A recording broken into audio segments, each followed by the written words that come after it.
Hello दोस्तों, Rama mathematics classes में आपका स्वागत है।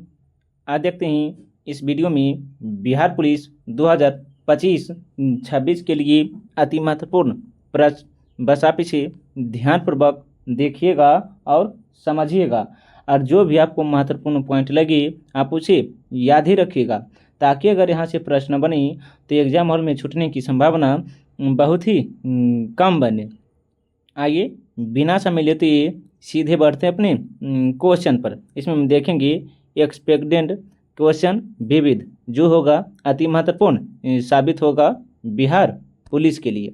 देखिएगा, जिसमें से पहला प्रश्न क्या है तो देखिएगा, मिश्रित अर्थव्यवस्था का तात्पर्य क्या है। तो मिश्रित अर्थव्यवस्था का जो तात्पर्य होता है, निजी तथा सार्वजनिक क्षेत्रों का, निजी तथा सार्वजनिक क्षेत्रों का क्या तो सह अस्तित्व होता है, सह अस्तित्व। ऑप्शन नंबर ए होगा। क्वेश्चन नंबर दूसरा देखिएगा, क्या तो राष्ट्रीय आय की गणना कौन करता है। तो राष्ट्रीय आय की गणना जो केंद्र करता है, केंद्रीय सांख्यिकी कार्यालय करता है। केंद्रीय सांख्यिकी कार्यालय या केंद्रीय सांख्यिकी संगठन करता है। इसे ध्यान से याद रखिएगा। आप जानते हैं कि नीति आयोग की स्थापना 1 जनवरी 2015 को हुआ है। 1 जनवरी 2015 को हुआ है। आप इसे ध्यान से याद रखिएगा। जबकि राष्ट्रीय विकास परिषद की स्थापना 1952 में हुआ है। राष्ट्रीय विकास परिषद की स्थापना 1952 में हुआ है। क्वेश्चन नंबर तीसरा क्या तो देखिएगा, प्राथमिक क्षेत्र के अंतर्गत कौन नहीं आता है। प्राथमिक क्षेत्र के अंतर्गत कौन नहीं आता है तो याद रखिएगा, कृषि, खनन, वानिकी ये सभी आता है, लेकिन विद्युत नहीं आता है। क्वेश्चन नंबर चौथा देखिएगा, क्या तो द्वितीयक क्षेत्र के अंतर्गत कौन नहीं आता है। द्वितीयक क्षेत्र के अंतर्गत कौन नहीं आता है तो देखिएगा, विनिर्माण, विद्युत, जलपूर्ति, लेकिन परिवहन जो है द्वितीयक क्षेत्र के अंतर्गत नहीं आता है।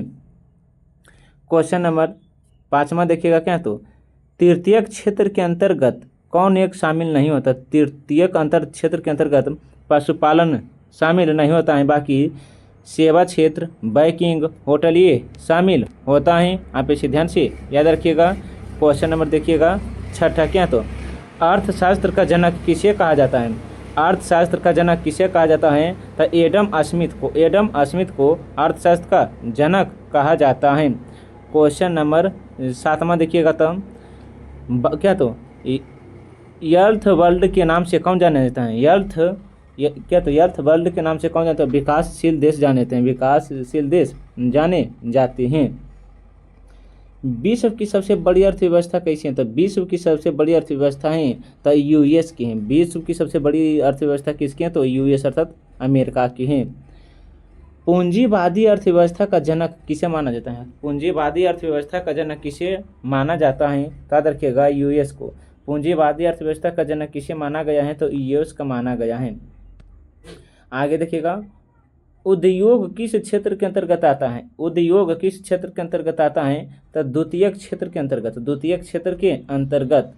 क्वेश्चन नंबर देखिएगा 11वां, क्या तो किसी देश की आर्थिक विधि की सर्वाधिक उपयुक्त माप किसे माना जाता है। किसी देश की आर्थिक विधि की सर्वाधिक उपयुक्त माप किसे माना जाता है तो सकल घरेलू उत्पाद को, सकल घरेलू उत्पाद को। ऑप्शन नंबर ए होगा। क्वेश्चन नंबर 12 देखिएगा, किसी देश की आर्थिक विकास दर, किसी देश की आर्थिक विकास दर का सर्वश्रेष्ठ सूचक है तो प्रति व्यक्ति आय है। क्या तो प्रति व्यक्ति आय है। आगे देखिएगा, क्वेश्चन नंबर कितना होगा तो क्वेश्चन नंबर 12 देखिएगा, भारत में राष्ट्रीय आय की गणना सर्वप्रथम कब हुआ था। भारत में राष्ट्रीय आय की गणना सबसे पहले जो हुआ था 1867 से 1868 हुआ था। भारत में राष्ट्रीय आय की गणना सर्वप्रथम कब हुआ तो 1867 से 1868। क्वेश्चन नंबर 14 देखिएगा, क्या तो भारतीय सांख्यिकी संस्थान कहाँ है। भारतीय सांख्यिकी संस्थान कहाँ पड़ता है तो कोलकाता में पड़ता है। कहाँ तो कोलकाता में पड़ता है। क्वेश्चन नंबर देखिएगा कितना होगा तो क्वेश्चन नंबर देखिएगा, क्या तो 15वां, केंद्रीय सांख्यिकी संगठन का मुख्य कार्यालय कहाँ है। केंद्रीय सांख्यिकी संगठन का मुख्य कार्यालय कहाँ है तो याद रखिएगा, नई दिल्ली में। कहाँ है तो नई दिल्ली में है। क्वेश्चन नंबर देखिएगा कितना होगा तो 16, राष्ट्रीय आय की गणना, राष्ट्रीय आय की गणना में केंद्रीय सांख्यिकी कार्यालय में कौन मदद करता है? राष्ट्रीय आय की गणना में केंद्रीय सांख्यिकी कार्यालय में कौन मदद करता है? तो राष्ट्रीय नमूने सर्वेक्षण संगठन, राष्ट्रीय नमूने सर्वेक्षण संगठन। आगे देखिएगा क्वेश्चन नंबर 17 क्या है? तो राष्ट्रीय आय का सर्वश्रेष्ठ मापक क्या है? तो राष्ट्रीय आय का सर्वश्रेष्ठ मापक जो है NNP है। क्या? तो NNP है, याद रखिएगा। क्वेश्चन नंबर देखिएगा 18 क्या है? तो मिश्रित अर्थव्यवस्था को अपनाने वाला विश्व का प्रथम देश कौन है? मिश्रित अर्थव्यवस्था को अपनाने वाला विश्व का प्रथम देश कौन है? तो फ्रांस है, जो सबसे पहले मिश्रित अर्थव्यवस्था को अपनाया था। क्वेश्चन नंबर 19वां क्या है? तो देखिएगा क्वेश्चन नंबर 19 जो है, विश्व में सर्वाधिक समाजवादी अर्थव्यवस्था को किस देश ने अपनाया? विश्व में सर्वप्रथम समाजवादी अर्थव्यवस्था को किस देश ने अपनाया? तो याद रखिएगा रूस ने अपनाया। किसने? तो रूस ने अपनाया। क्वेश्चन नंबर 20 देखिएगा, the wealth of Nations, the wealth of Nations पुस्तक के लेखक कौन है? द वेल्थ ऑफ नेशंस पुस्तक के लेखक कौन है? तो एडम स्मिथ है। क्या? तो एडम स्मिथ हैं। क्वेश्चन नंबर देखिएगा, क्वेश्चन नंबर कितना का? तो 21, पूंजीवादी अर्थव्यवस्था में, पूंजीवादी अर्थव्यवस्था में कीमत का निर्धारण किस प्रकार होता है? पूंजीवादी अर्थव्यवस्था में कीमत का निर्धारण किस प्रकार होता है? तब पूर्ति एवं मांग के द्वारा, पूर्ति एवं मांग के द्वारा। क्वेश्चन नंबर देखिएगा 22 क्या? तो रखो और निकालो की नीति किस अर्थव्यवस्था की देन है? रखो और निकालो की नीति किस अर्थव्यवस्था की देन है? तो पूंजीवादी है। किसके? तो पूंजीवादी। क्वेश्चन नंबर देखिएगा 23 क्या है? तो समाजवादी अर्थव्यवस्था का प्रतिपादक है, समाजवादी अर्थव्यवस्था का प्रतिपादक है तो कार्ल मार्क्स है। कौन? तो कार्ल मार्क्स हैं। आगे देखिएगा क्वेश्चन नंबर कितना होगा? तो 24, हिंदू वृद्धि दर की अवधारणा के प्रतिपादक कौन है? हिंदू वृद्धि दर की अवधारणा के प्रतिपादक कौन है? तो प्रोराज कृष्ण, प्रोराज कृष्ण, याद रखिएगा। क्वेश्चन नंबर 25 क्या है? तो देखिएगा क्वेश्चन नंबर जो 25 है, किस अर्थव्यवस्था पर सिर्फ सरकार नियंत्रण करता है? किस अर्थव्यवस्था पर सिर्फ सरकार नियंत्रण करता है? तो समाजवादी। क्या? तो समाजवादी। क्वेश्चन नंबर देखिएगा 26, क्वेश्चन नंबर 26 जो है, भारत में किस प्रकार की अर्थव्यवस्था है? भारत में किस प्रकार की अर्थव्यवस्था है? तब मिश्रित है, जो फ्रांस के द्वारा अपनाया गया था ठीक उसी प्रकार भारत की भी अर्थव्यवस्था है। क्वेश्चन नंबर 27 देखिएगा क्या? तो मिश्रित अर्थव्यवस्था का सुझाव सर्वप्रथम किसने दिया था? तो मिश्रित अर्थव्यवस्था का सुझाव जो सर्वप्रथम दिया था जॉन मेडार्न किंग्स ने दिया था, जॉन मेडार्न किंग्स ने दिया था। क्वेश्चन नंबर देखिएगा कितना होगा? तो क्वेश्चन नंबर 28, क्वेश्चन नंबर 28 क्या है? तो मिश्रित अर्थव्यवस्था कब से प्रारंभ हुआ है? मिश्रित अर्थव्यवस्था कब से प्रारंभ हुआ है? तो वर्ष 1948 से, वर्ष 1948 से मिश्रित अर्थव्यवस्था प्रारंभ हुआ है। क्वेश्चन नंबर 29 देखिएगा, बंद अर्थव्यवस्था का अर्थ क्या है? बंद अर्थव्यवस्था का अर्थ क्या है? तो आयात निर्यात दोनों बंद। बंद अर्थव्यवस्था का जो अर्थ क्या होता है? तो आयात निर्यात दोनों क्रिया बंद होती हैं। क्वेश्चन नंबर 30वां क्या है? तो देखिएगा, मानव विकास सूचांक का प्रतिपादन किसने किया है? मानव सूचांक विकास का प्रतिपादन किसने किया है? तो डॉक्टर महबूब उल हक ने किया है, डॉक्टर महबूब उल हक ने किया है। क्वेश्चन नंबर 31 क्या है? तो देखिएगा, मानव विकास रिपोर्ट कौन जारी करता है? मानव विकास रिपोर्ट कौन जारी करता है? तो यूएनडीपी करता है। क्वेश्चन नंबर देखिएगा 32 क्या? तो मानव विकास सूचांक आकलन, मानव विकास सूचांक आकलन का आधार क्या नहीं है? मानव विकास सूचांक जो है कौन सा आकलन का आधार नहीं हो सकता है? तो जीवन प्रत्यास्थता हो सकता है, शिक्षा स्तर हो सकता है, प्रति व्यक्ति आय हो सकता है, लेकिन कुपोषण नहीं हो सकता है। क्वेश्चन नंबर 33 क्या? तो देखिएगा, भारत में पहली बार मानव विकास रिपोर्ट कब जारी हुआ है? भारत में पहली बार मानव विकास रिपोर्ट कब जारी हुआ है? तो याद रखिएगा वर्ष 2002 में, वर्ष 2002 में।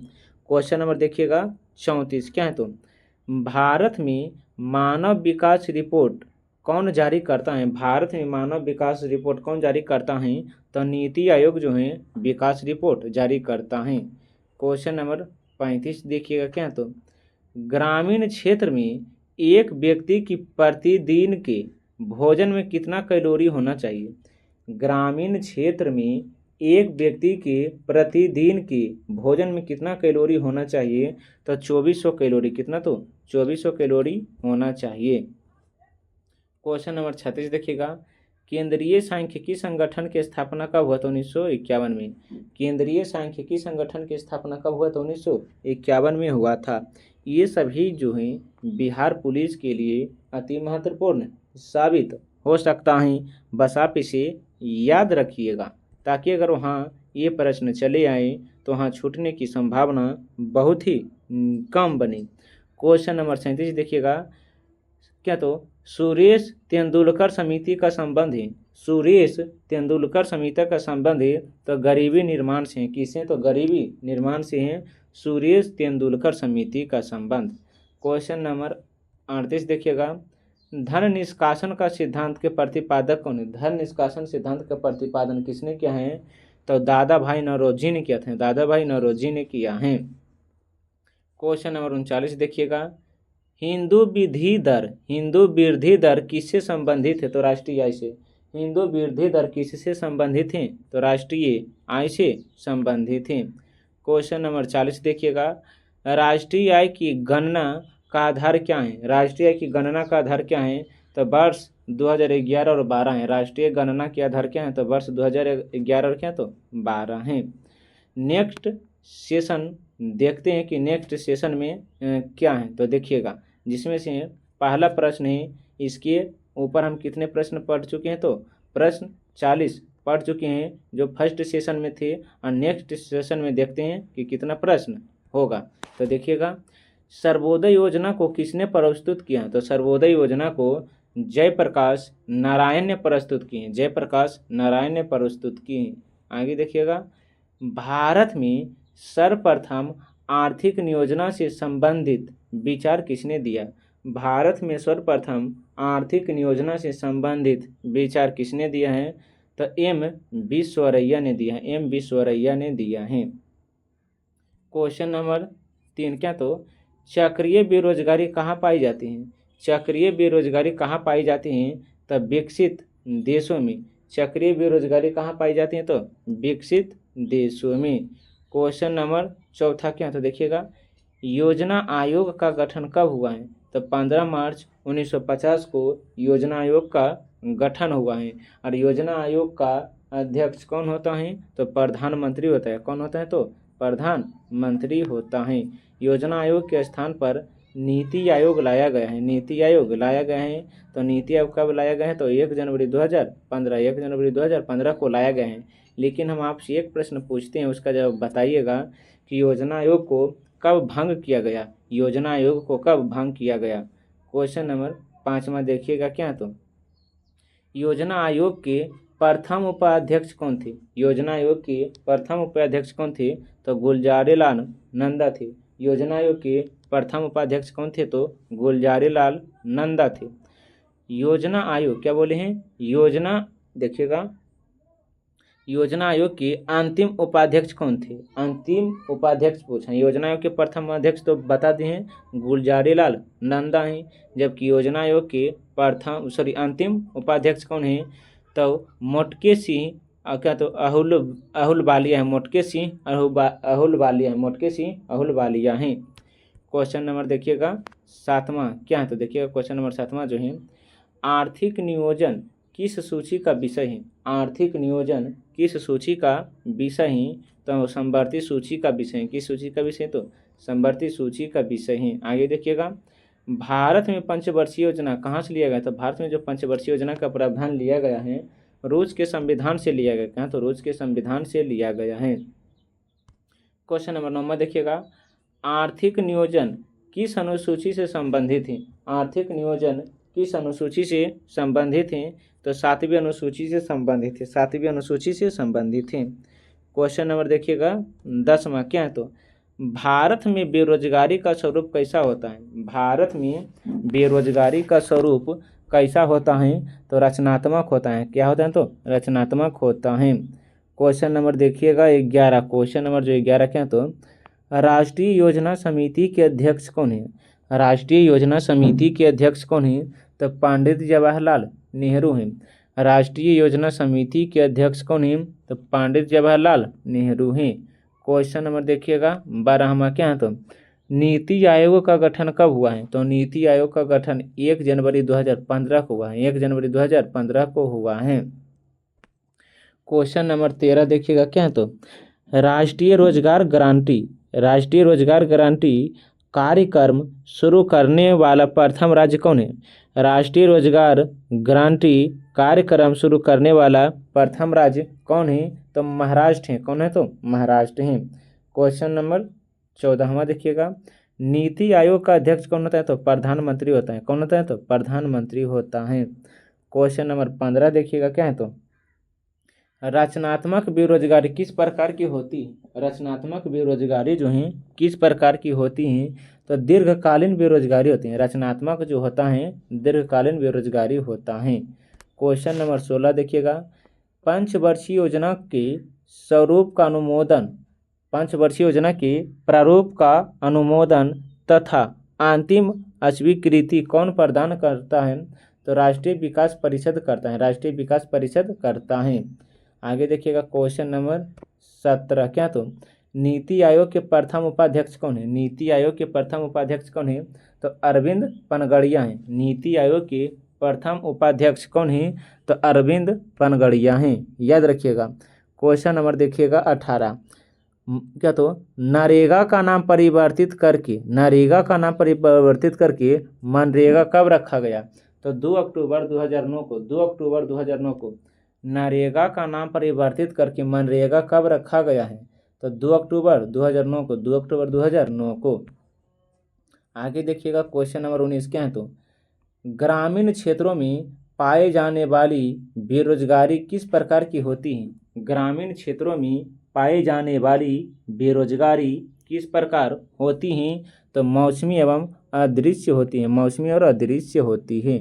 क्वेश्चन नंबर 20 क्या? तो देखिएगा, राष्ट्रीय ग्रामीण रोजगार गारंटी अधिनियम, राष्ट्रीय ग्रामीण रोजगार गारंटी अधिनियम का शुभ आरंभ कब हुआ है? तो 2 फरवरी 2006 को हुआ है। 2 फरवरी 2006 को हुआ है। क्वेश्चन नंबर 21 देखिएगा। क्वेश्चन नंबर 21 क्या है? तो देखिएगा, भारत में पंचवर्षीय योजना के क्रियान्वयन का दायित्व किस पर है? तो केंद्र सरकार और राज्य सरकार। ऑप्शन नंबर डी, ए और बी होगा। क्वेश्चन नंबर 22 देखिएगा, प्रथम पंचवर्षीय योजना का मुख्य उद्देश्य तो कृषि का विकास करना था। क्वेश्चन नंबर देखिएगा 23, भारत के कृषि क्षेत्र में किस प्रकार की बेरोजगारी पाई जाती है?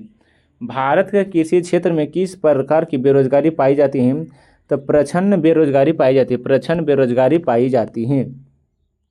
क्वेश्चन नंबर 24 देखिएगा, प्रथम वित्त आयोग का गठन कब हुआ है? प्रथम वित्त आयोग का गठन वर्ष 1951 में हुआ। वित्त आयोग का गठन 1951 में हुआ है। याद रखिएगा, प्रथम वित्त आयोग का गठन 1951 में, योजना आयोग का गठन 1950 में और राष्ट्रीय विकास परिषद की स्थापना 1952 में। क्वेश्चन नंबर 25 देखिएगा क्या है? तो राष्ट्रीय विकास परिषद का अध्यक्ष कौन होता है? तो प्रधानमंत्री ही होता है। कौन होता है? तो प्रधानमंत्री ही होता है। क्वेश्चन नंबर देखिएगा 26 क्या है? तो सुपर कैबिनेट के नाम से किसे जाना जाता है? सुपर कैबिनेट के नाम से किसे जाना जाता है? तो राष्ट्रीय विकास परिषद को सुपर कैबिनेट के नाम से जाना जाता है। राष्ट्रीय विकास परिषद को सुपर कैबिनेट के नाम से जाना जाता है। क्वेश्चन नंबर 27 क्या है? तो क्वेश्चन नंबर 27 देखिएगा, द्वितीय पंचवर्षीय योजना किस मॉडल पर आधारित था? तो पीसी महालनोबिस मॉडल पर। क्वेश्चन नंबर देखिएगा 28। क्वेश्चन नंबर 28 क्या है? तो सातवें वेतन आयोग का गठन कब हुआ है? तो 2014 में। कब हुआ है? तो 2014 में। आगे देखिएगा क्वेश्चन नंबर 29 क्या है? तो देखिएगा, वित्त आयोग के प्रथम अध्यक्ष कौन है? वित्त आयोग के प्रथम अध्यक्ष कौन है? तो केसी नियोगी हैं। वित्त आयोग के प्रथम अध्यक्ष कौन थे? तो केसी नियोगी थे। आगे देखिएगा क्वेश्चन नंबर 30 क्या है? तो गरीबी हटाओ का नारा किस पंचवर्षीय योजना के दौरान प्रस्तुत की गई थी? तो 5वीं पंचवर्षीय योजना इंदिरा गांधी के शासन काल में। क्वेश्चन नंबर 31 देखिएगा, गांधी योजना को किसने तैयार किया था? तो श्री मन्ना रायन ने, श्री मन्ना रायन ने, याद रखिएगा, गांधी योजना को श्री मन्ना रायन ने तैयार किया था। क्वेश्चन नंबर 32 देखिएगा, प्रथम पंचवर्षीय योजना किस मॉडल पर है? प्रथम पंचवर्षीय योजना किस मॉडल पे है? तो हेराल्ड डोमर मॉडल पर है। हेराल्ड डोमर मॉडल पर है। ऑप्शन नंबर बी होगा। ऑप्शन नंबर बी होगा। क्वेश्चन नंबर 23 देखिएगा, 33 क्या? तो द्वितीय पंचवर्षीय योजना में किसे प्राथमिकता दी गई? द्वितीय पंचवर्षीय योजना में किसे प्राथमिकता दी गई? तो भारी उद्योग को प्राथमिकता दी गई। भारी उद्योग को प्राथमिकता दी गई। क्वेश्चन नंबर 34 देखिएगा, सबसे असफल पंचवर्षीय योजना कौन रहा है? तो सबसे असफल पंचवर्षीय योजना जो रहा है, तीसरा पंचवर्षीय योजना जो है सबसे असफल रहा है। क्वेश्चन नंबर देखिएगा 35। क्वेश्चन नंबर 35 क्या है? तो योजना अवकाश की अवधि क्या है? योजना अवकाश की अवधि जो है 1966 से 1969 है। योजना अवकाश की अवधि कितना? तो 1966 से 1969 है। आगे देखिएगा क्वेश्चन नंबर कितना होगा? तो 37। क्वेश्चन नंबर 37, 14 बड़े बैंकों का राष्ट्रीयकरण, 14 बड़े बैंकों का राष्ट्रीयकरण किस योजना काल में की गई थी? तो चतुर्थ। और 14 बैंकों का राष्ट्रीयकरण कब किया गया था? 1969 में। 1969 में। आप इसे ध्यान से याद रखिएगा। ये सभी जो हैं बिहार की ऑल एग्जाम के लिए अति महत्वपूर्ण साबित हो सकता है। जो भी इस वीडियो को देख रहे हैं बस आप उसे याद रखिएगा, ताकि अगर यहाँ से प्रश्न बने तो एग्जाम हॉल में छूटने की संभावना बहुत ही कम बने।